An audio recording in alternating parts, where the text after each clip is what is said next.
breathing in dust for the first week of living there. We had an infestation in our room. It was raining inside. RLH didn't care, SAS didn't care. I am like genuinely scared of what Clark would put me in. Between inaccessibility, building degradation, and overcrowding, Clark's on-campus housing has been a point of tension for many residents. And with Clark's newest housing project planning to demolish some of the best housing options in order to create a super dorm, I've decided to take a deeper look into how Clark handles its housing issues. To exhibit the plethora of housing downfalls at Clark, I employed the help of a few current students here at the university. I'm Kaylin McGuigan. My name is Maggie Davis. I'm Maeve Meehan. I live in Dodd Hall. I live in the Main Street Apartments, 930 Main. I live in 23 Maywood on the first floor. I really do like the current living situation, and I'm pretty disappointed that it's going to be torn down next year. I do, yeah. I think it's a good location on campus. No. So I moved in early, and immediately what I saw was a room the size of a closet, and it's about as wide as I am tall. RLH didn't care, SAS didn't care, which really sucks. And the closet is not a closet. It's got like 2 bars sticking out into each other, which just doesn't work no matter what. We checked the website and it said study room. I mean, I didn't choose that. They ended up changing my billing to the same as an apartment double, but it took about 2 weeks. Given her closet situation, Maeve has to keep her clothes in a shelving system in the hallway, completely open to not only her roommates, but also the other residents of the house, or really any student with a 1 card. We just have nothing stopping the people from upstairs coming downstairs and through our apartment, but they have to because we have the washing machine. It was not advertised as a boarding house, and that really sucks. While Maggie and Kaylin are satisfied with their current situations, that doesn't mean they don't have horror stories from past years. So last year I moved to Clark, and on the 3rd day of orientation, so classes hadn't even started and anything, the dorm flooded. We got a call from one of my roommates at the time because I was in a forced triple already, so it was already not my favorite situation. And then we were moved off campus to 906 Main Street, and that was fine. We liked the house. It was a little far for like freshmen to be living, we think. A month or 2, I think, after the flood, we got moved back into Dodd, and one of the 3 of us moved to Bullock, and so then it was just the 2 of us, and it was fine, I guess. But yeah, so that was the whole thing last year, which was very frustrating. When Dana Hall flooded, I was in the room next to the stairwell. My roommate walked in and she said, "Why is everyone out there yelling?" I said, "I don't know, because they do that." And then we walked out and someone pushed open the stairwell door and it was raining inside. Just absolute flooding from the 3rd floor down all of Dana Hall. And so we had to evacuate. Luckily, none of my things were damaged. I know that some of the other people on our floor and like our side of the hall, they did have things get damaged in the flood, which is bad. They offered a hotel, but you'd have to shuttle back and forth. So what I did was I slept on a friend's floor. Then it was a confusing process of getting back in because they would say, "Oh, prepare to be out for a couple days. Oh, never mind, you can come back today. Oh, maybe not." It was a little bit of a mess. Yeah, it seems also that there is a flood in at least one building every year, and I think that that's a wider problem that Clark should address. Dodd flooded last year. Sackler flooded last year. JC flooded this year, which not everything there is housing, but that's a lot of floods. I think that their plumbing should probably be addressed. Flooding isn't the only recurring problem at Clark.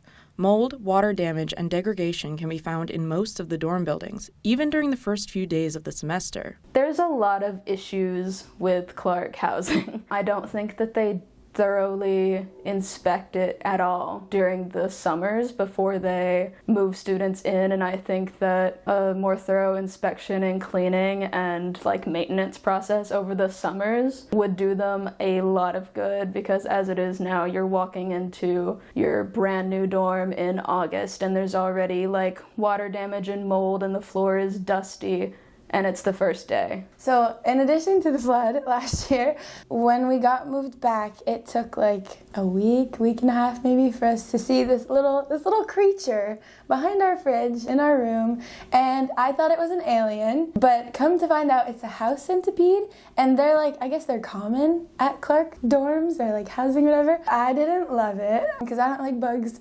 anyway. We saw one and then we called the RA and she was like, I don't know what to do about it. So we called UP. And then, this is at like 2 a.m. And so they came over and set an appointment for people to set like the sticky traps in our room. So then eventually they did. But then after further investigation, they came to the conclusion that we had an infestation in our room. So that also wasn't the best because I'd be like sleeping and then I would wake up and there'd be like 3 on the ceiling above me and I didn't like it. They have so many legs. So one night I just got so freaked out that I slept in the common space one night and I did like a research project on them. They are attracted to moisture, I guess, which makes sense because of the flood. Oh, when my ceiling started crumbling.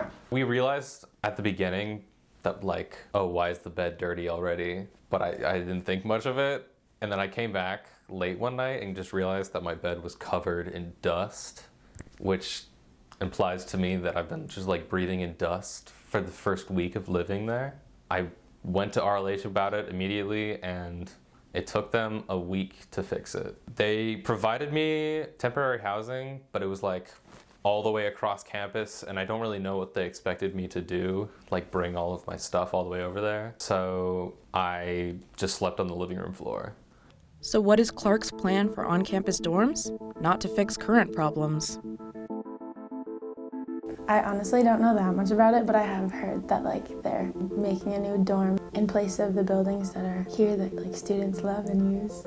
Clark's Main Street Housing Project plans to demolish the on-campus apartments known as the Main Street houses, as well as the commercial space beneath the houses in order to build a 6-story, 500-bed dorm building. The project is expected to take around 2 years to complete, beginning in June of 2024. But how are these plans meant to benefit Clark? My name is Joseph Corzini. I am the Vice President for Government Community Affairs here at Clark. So the goal of the project, there's multiple goals. One is to address some significant issues in terms of those buildings. 2 is to address issue in terms of housing on campus. We don't have enough housing stock to meet the need of the current students. So we have students placed off campus at Worcester State University living in the dorms. We also don't have swing space. So if we need to offline an existing hall to do some major renovations, which are going to take much longer than in the summer, we don't have that space available currently. Third part is that we're trying to get more students on campus as the community has communicated to us the need for more available, affordable housing units in the community. Some students aren't so convinced about the good this project will do. My opinions on the project are that it is really, really just illogical to demolish housing in the interest of making more housing, especially when we already have the empty, huge lot of land on Park, which they've just held on to and done nothing with for 3-4 years now. I think that that's ridiculous, and I don't like how it's going to affect the businesses that are attached to this housing, and I think that this is some of the better housing on campus. I think the housing piece for Park Ave, my understanding, or at least my thought around it, is that there could be housing in the future there as a small portion of it, but given its distance from the campus, given some of the challenges in terms of the streets, and then some of the property issues that have to be addressed, like the back of Park Ave is Beaver Brook. And you can't see it by looking at it, but on a map, the city shows you like, okay, this is where the water sort of runs, and you can't build on this part of it, right? So the building structures really get relegated to the closest nearing towards the street and away from the back end of the property. And so what that means is that it's not as ample a space as people think in terms of building a building. And whether you did Park Ave versus Main Street, it doesn't stop the fact that Main Street has to happen. That's the reality, is that those buildings need to get fixed. I feel like the dorm system here, I think is fine. But I think that the buildings that they would be replacing, like Clark students love and we use them and we go there, like the thrift store, New China Lantern, and the Salvadorian place that replaced Acoustic Java that just opened. It's such a good place. Everyone that I've talked to loves all those places. So I don't like the dorming thing. every tenant is receiving financial assistance to help them with the transition. Everyone has a contract that gives them the option to come back. They've got a verbal commitment from us to, while we have to increase the rental rates because it's going to be a new building, we've essentially master leased the bottom commercial space, which means that we have greater control over sort of like those rental rates. And our commitment to them is that once we work with the finances, we can give them a sense of like where those rates are. And our goal is to try to transition them back and ensure them a rate close to what they're at now, with the realization that we're going to have to scale that over time to get them closer to a better rate, a reasonable rate. Corazzini claims that Main Street must be completed, but if Park Ave is available, even as a smaller property, building there first would ensure that current students have enough living spaces without current housing being demolished. In terms of the businesses, he talked only about financial plans and little about the fact that the owners will have to figure out a 2-year plan for their businesses and won't be able to just be on hiatus while they wait for the finalized building. It seems that Clark administration, though not ill-intentioned, doesn't prioritize the current community over the future one they're hoping for. Clark students, on the other hand, are less optimistic about the future of Clark housing. When asked what needs to be changed the most about housing, one answer was resoundingly clear. Accessibility at Clark in general is not ideal, I would say. Just starting from the campus, it's very hilly. Some of the buildings have elevators, some don't. Like I've said, the Main Street apartments, I would say, are some of the better housing options on campus, but they're by no means wheelchair accessible. Neither are the Maywood houses. Dana isn't, Hughes isn't. I guess JSC has elevators. I'd say there's a lot of tight corners, though. I think that would be difficult to navigate. Dodd specifically doesn't have an elevator, and it's only 4 floors, but still that's not accessible to everyone, and I think that's ridiculous. I think that people with mobility issues should be able to have their choice of housing just as everyone else does, which I know is also partially why they want to get rid of this housing and put in more accessible housing. But I sort of feel like that's a flimsy excuse, to be honest. It does need to be done. I don't think that that's what their concern is. But yeah, also if you live in one of these buildings and you live on an upper floor, like I lived in Dana last year, if there's no elevators, if I broke my leg in the middle of the year, what do you even do? Without these changes and others previously discussed, students aren't willing to spend another year investing in Clark housing. I will not be living on campus next year. I will not be living on campus next year. I have had to deal with the Res Life office quite a lot this year and witness other people dealing with the Res Life office this year. Their attitude towards everything has been very dismissive and not on the side of the students, and overall disregarding student well-being, frankly. Especially with this apartment being demolished, if I was going to stay on campus, I'd want to stay here. So without that being an option, I am genuinely scared of what Clark would put me in if I tried to stay on campus. It just seems like a lot of my problems root for being on campus. I'm wasting money in housing, and it's twice as cheap. And there's more amenities. Our building literally doesn't have laundry. If I want to do laundry, it has to be a whole thing. I have to put on shoes, have to have my wallet to walk out of our building and go to another apartment on campus to go into their basement, which will have 2 washers and dryers just to do laundry, when I can move off campus for pretty much the same price and have in-unit laundry. And they also no longer provide us with toilet paper or trash bags or, take out the trash, any of the things that you would expect from living on campus and what you pay for living on campus. If I have to do all of that anyway, then I might as well just move off.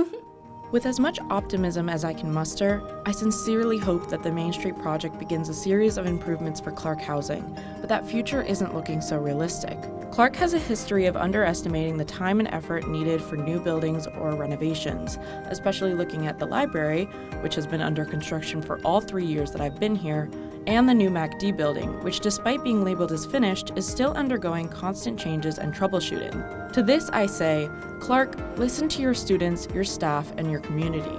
Don't ignore the present to favor the future.